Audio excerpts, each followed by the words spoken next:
1,300 miles per hour. This figure is inferior to the Russian Su-35 fighter, 2,778 kilometers an hour or 1,726 miles per hour. True, in peacetime, the F-22's top speed is limited to 2,197 kilometers an hour or 1,365 miles per hour.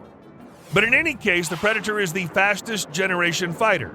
Plus, it has a formless top speed of 1,800 kilometers an hour or 1,118 miles per hour, so 1.5 times faster than the speed of sound. And so far, it's the only airplane in the world that can fly without afterburner faster than the speed of sound. An absolute achievement. The appearance of the fighter will definitely move away from the established canons of the genre, and will most likely receive the most streamlined design with an elongated mixed fuselage and a wing configuration in which there are no traditional horizontal and vertical stabilizers.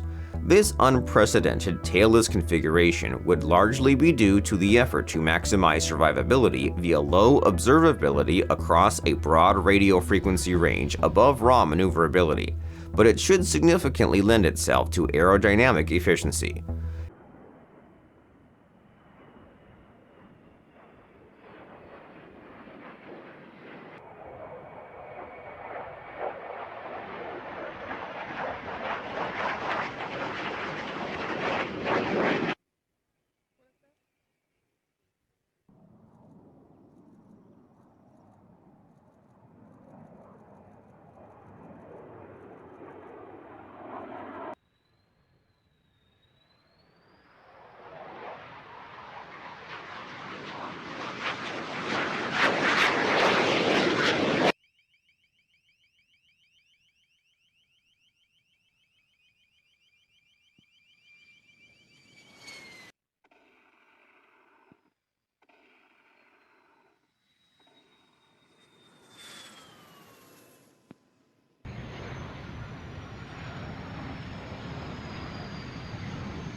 Year 1956 as the aerial warfare branch of the armed forces of then West Germany. It has around 27,620 personnel and a fleet of 617 aircraft according to the Global Firepower Index. The current Chief of Staff is Wolfgang Ohl. Let's take a look at the combat aircraft inventory, which is 216 aircraft strong. The Panavia Tornado IDS, a twin-engine fighter-bomber aircraft, is one of the mainstay of the German Air Force, and 75 of these multi-role fighter jets are currently in service. Another combat aircraft in service is Eurofighter Typhoon. This twin-engine delta-wing fighter jet is of multinational origin and was initially designed as an aerial superiority fighter. 141 of these Typhoons are in service with the Air Force at present.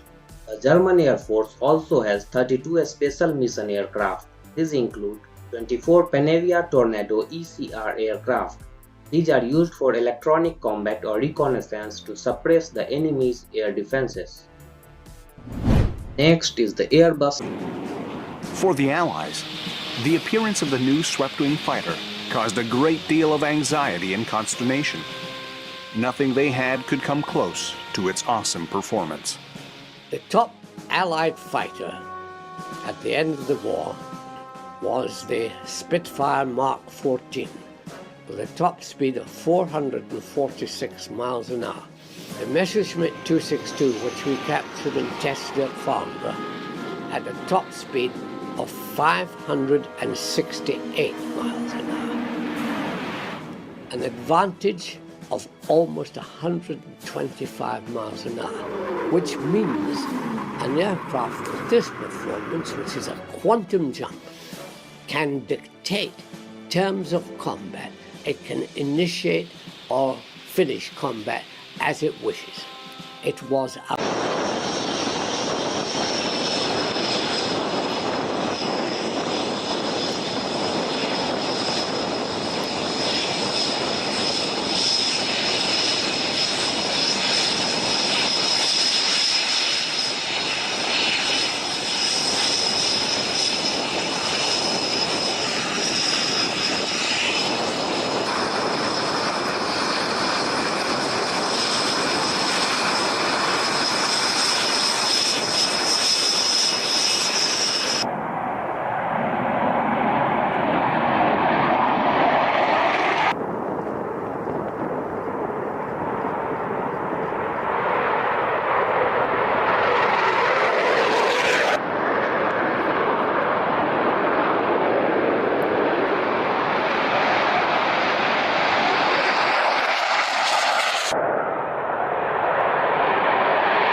South Korea tonight scrambling 80 of its fighter jets, including F-35s, responding to what it says was a swarm of 180 military aircraft from the north.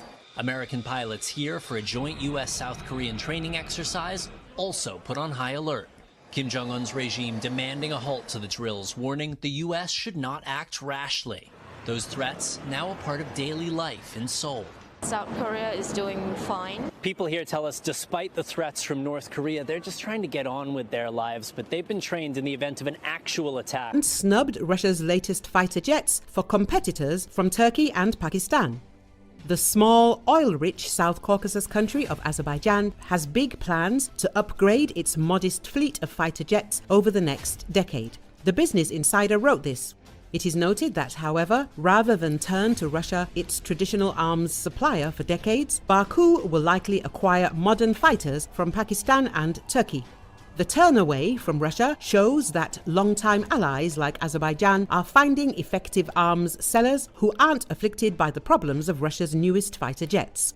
Unconfirmed reports in Azerbaijani and Pakistani media surfaced in late February claiming Azerbaijan reached a deal with Pakistan to buy an undisclosed number of JF-17C Thunder fighter jets for $1.6 billion. Azerbaijan officially joined Turkey's TF Khan 5th generation fighter program last July, strongly suggesting it will acquire that jet. The Khan made its maiden flight in February. Russia previously tried to market the 4.5 generation Su-30SM, Su-35 and MiG-35 fighters to Azerbaijan in the late 2010s. Azerbaijan's president said in 2018 that his country had spent $5 billion on Russian military hardware. But now it doesn't seem likely Baku will turn to Moscow for a 4.5 generation aircraft. Azerbaijan is even less likely to invest in Russia's troubled 5th generation Su-57 or Su-75 Checkmate jets. Russia has been Azerbaijan's largest arms supplier until recent years, said